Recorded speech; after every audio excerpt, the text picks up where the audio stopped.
Hey, here are 5 stupid things I've noticed since last time. Working women are suddenly controversial again. You know what the problem is with this country, don't you? With the mediocre education, the unstable family structure. It's all because women decided that they have to go out and get jobs. Everything was great around here until you women decided that it wasn't good enough for you to just stay home and raise the kids and cook the food. But come on, what more could anyone want? And it's not just me saying that sarcastically. Prominent people in politics and the media are saying it for really, including Mississippi Governor Phil Bryant, who 2 weeks ago suggested that working moms are to blame for kids performing poorly in school. And there was also Fox News contributor and barnyard hog who somebody dressed up in a suit as a joke, Eric Erickson, who responded to a recent Pew study which found that more households than ever are reliant upon female breadwinners by saying this. Liberals who defend this and say it's not a bad thing are very anti-science. When you look at biology, look at the natural world, the roles of a male and a female in society and other animals, the male typically is the dominant role. That doesn't really sound like the natural world, though. Are you sure you're not thinking of the Bible? Because you guys get those confused. Like, a lot. Our distant descendants will all look like big-eyed freaks, maybe. Artist Nicolay Lamb and geneticist Dr. Alan Kwan collaborated to hypothesize what humans might look like in 100,000 years, accounting for things like advancing technology and genetic engineering. And here's what they came up with. Oh, God damn it. So in the future, we'll all look like Disney characters with chronic insomnia, apparently. Coincidentally, that is also what those two would look like on the cover of Rolling Stone. Republicans amuse themselves by pretending to ban abortion. GOP lawmakers aren't letting things like problems caused by the sequester budget cuts or uproar surrounding the NSA widespread surveillance of American citizens distract them from what's really important, making it as difficult as possible for women to get abortions.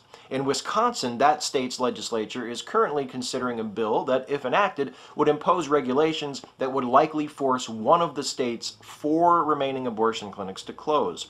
And not to be outdone, Republicans in the U.S. House of Representatives are considering a bill that, if passed into law, would impose a nationwide ban on abortions after 20 weeks of pregnancy, a full month before the 24-week limit established by the Supreme Court with the Roe v. Wade decision.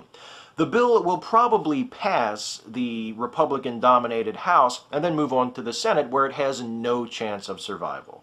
It would be better for everybody if the Republicans would just cancel the vote on this bill and move on to something else. But you know these guys. Even if it's doomed, they insist it be carried to term. Man found not guilty of murder after shooting hooker who didn't put out.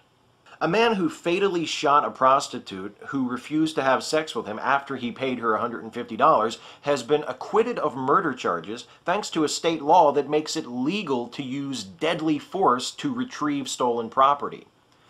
Do I need to tell you which state this happened in? Yes, of course. It's Texas, where apparently it's legal to respond to stealing with murder, even if the stolen property in question is money you gave to someone for an illegal activity which they then refused to provide. Surprisingly, neither theft nor prostitution are death penalty offenses in Texas. Unless, of course, the hooker you paid in advance tries to take off while you're in the can and you decide to kill her. Belated outrage over government surveillance. Thanks to NSA whistleblower Edward Snowden, we know that the U.S. government has been conducting extensive secret surveillance on American citizens, collecting and analyzing data on our phone calls and our internet activities. Except, we already knew that, didn't we? I mean, granted, maybe we didn't know all of the details, and we probably still don't, but we've known that this sort of thing is happening since the Bush administration. I'm not saying that we shouldn't be upset about it. We should.